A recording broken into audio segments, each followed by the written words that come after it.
Comment ça va les gars? Bienvenue sur JT Box, on est en famille, tu connais la musique. On va parler de Oshaki Foster contre Abraham Nova les gars, qui a lieu le 16 février, New York, Madison Square Garden, chapeau bas les artistes. 12 rounds, défense de titre WBC pour Foster, c'est en super plume. Alors je sais que c'est pas une catégorie les gars, comment dire? Comment je vais dire ça? C'est pas une catégorie qui va être beaucoup suivie. Je parle en France, les gars, je parle pas à l'international. Parce qu'à l'international, il y a quand même des gros noms dans cette catégorie. Navarrete, il y a des tueurs à gages. Robesi Ramirez, non, c'est trop. Mais en France, bon, déjà, la boxe en France, c'est pas suivi de ouf.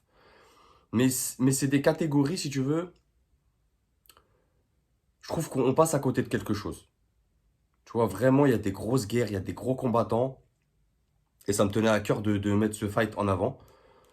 Parce que je pense que, à part moi, les gars, à mon avis, il n'y en aura pas beaucoup qui vont en parler. Mais bref. Donc, super plume, moins de 59 kilos. Déjà, franchement, être à moins de 59 kilos, les gars, c'est une perf. Franchement, les mecs sont à moins de 59, mais ils ont des beaux physiques quand même, hein. Incroyable. Structure de vidéo, les gars. Présentation rapide des deux boxeurs. Ensuite, rentrer dans la pure technique. Et ensuite, prono et after fight. Tu connais la musique, on est parti.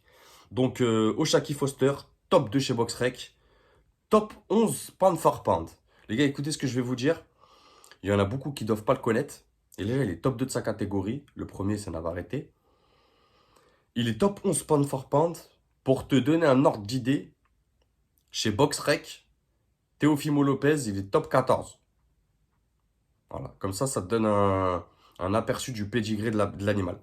Il a 23 fights, 21 victoires, 2 défaites, 0 match nul.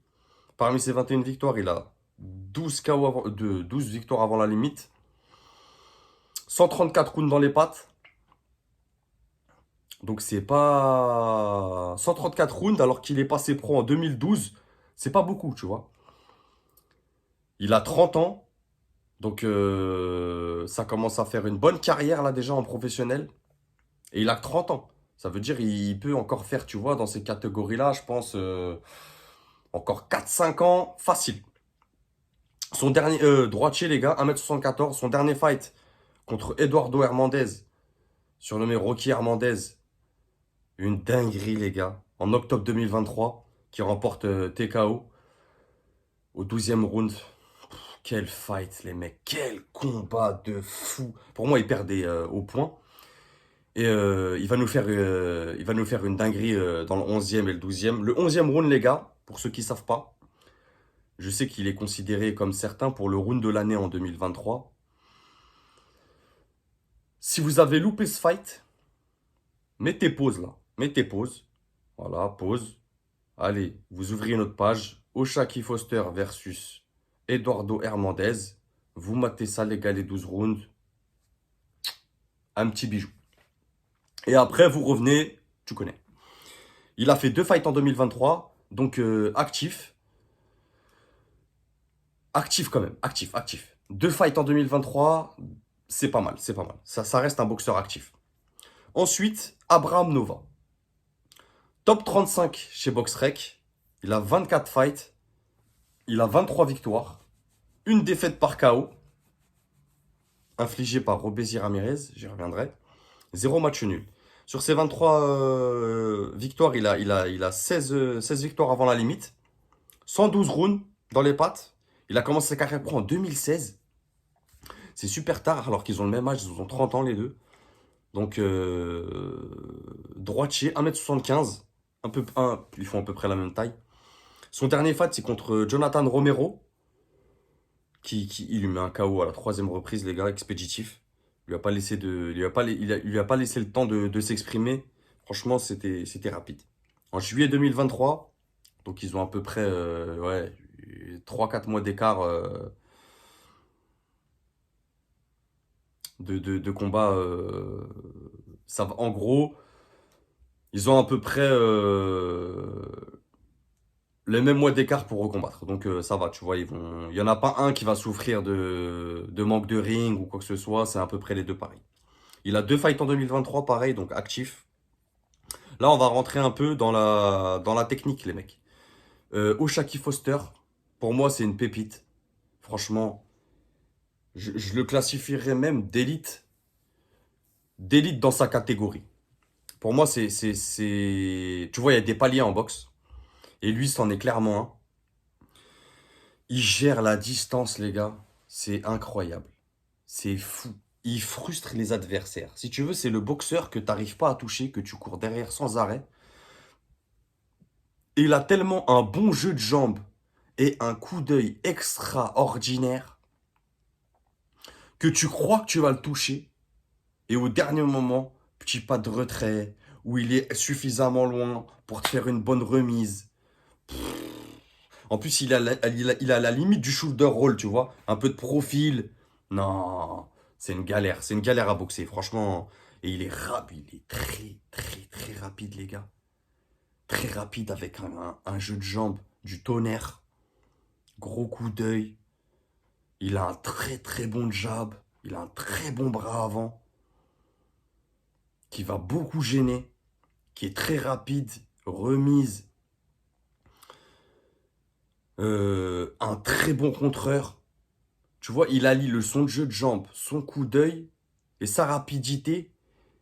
Et c'est un très bon contreur. Il a toutes les capacités pour te frustrer, tu vois. Comme je t'ai dit, En plus, c'est un boxeur qui... C'est pas un puncher. C'est pas un gros puncher. C'est beaucoup de touches, tu vois. Il va gagner ses rounds tranquille. Mais il va te faire comprendre que tu vas aller peut-être au 12e avec lui. S'il y a une faille, il va y aller, ça, il n'y a pas de souci. Tu vois, c'est pas un pur technicien qui reste, même s'il t'a touché, il va rester dans son truc. Non, s'il y a une faille, il va aller vers toi, t'inquiète pas, il va chercher le TKO direct. Rafale, rafale, rafale. Et il a un cardio, les gars. C'est un cyborg. C17. Voilà. Comme ça, je te l'ai dit, tu pourras pas me dire, JT Box, tu nous as pas prévenu, la cardio de ouf. Ouais, bah, tu vas voir comment il va débiter. C'est une dinguerie. Et tout au long des rounds, hein. Lui, il n'y a pas un round, il envoie pas. Tu vois, je pense qu'il doit envoyer entre 30 40 coups faciles, hein.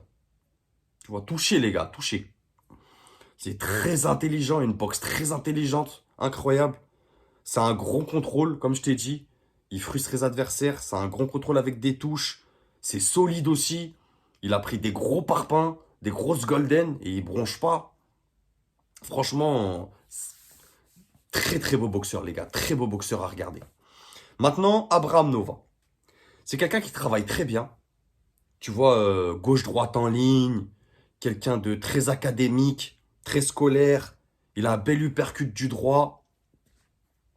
Il est mobile. Il a de bons appuis. C'est quelqu'un qui aime bien la distance aussi. Donc je pense que contre Shaki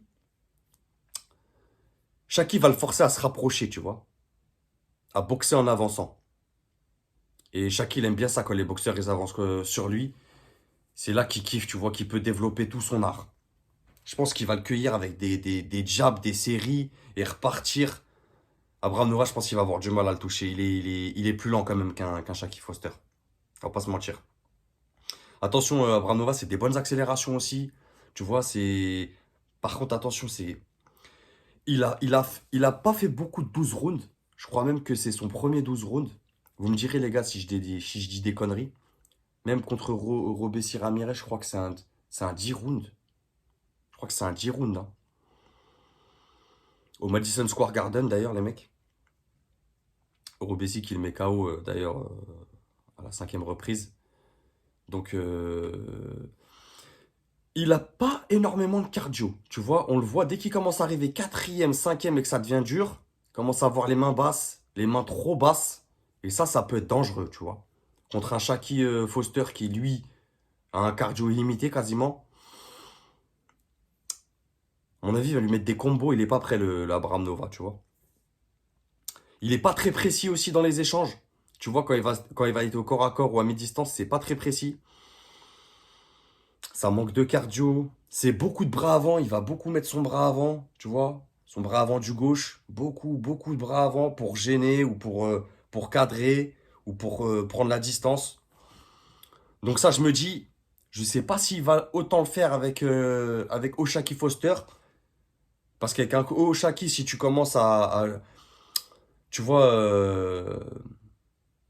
à jouer trop avec ton bras avant, Shaki Foster, c'est quelqu'un qui fait des bons changements de rythme, corps-face. Donc, à mon avis, il va aller te cueillir avec droite au corps, remonter à la face. Tu vas pas le faire beaucoup, ça. Tu vas pas le tenter beaucoup. Je sais pas quelle est sa strat à lui, mais il a tendance à le faire beaucoup, ça, son jab du bras avant. Donc, attention.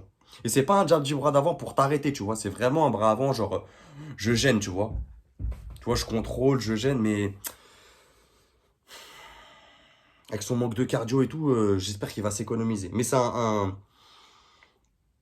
bon. Pour moi, c'est un bon boxeur, mais la marche, elle est trop haute. Tu vois ce que je veux dire? Après, attention, parce qu'il y a quand même le titre WBC en jeu. Ça peut jouer sur le mental d'un fighter. Tu vois, c'est quand même son rêve, le mec, d'être champion. Prendre des ceintures, c'est leur rêve à tous. Donc quand il y a une ceinture en jeu, on ne sait pas trop. Mais pour moi, mon prono, les gars, je vais dire Oshaki Foster à la décision. Mais je dirais même décision unanime, les trois juges pour lui. Je pense il va survoler ce fight, tu vois. Je pense qu'il va lui laisser 2-3 rounds max. Tu vois, il va vraiment lui laisser 2-3 rounds max. Et le reste, il va le surclasser, je pense.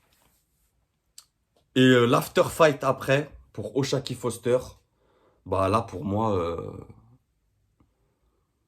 ça serait fou dans cette catégorie de super plume qu'on ait un Navarrete contre Oshaki Foster. Je signe direct, les gars. Ceinture WBC en jeu, ceinture WBO pour être le numéro 1 de la KT. Où sont les stylos? Fermez le rideau. Madison Square Garden, on arrive. Voilà les gars. En attendant, on se retrouve bientôt. Ciao les gars.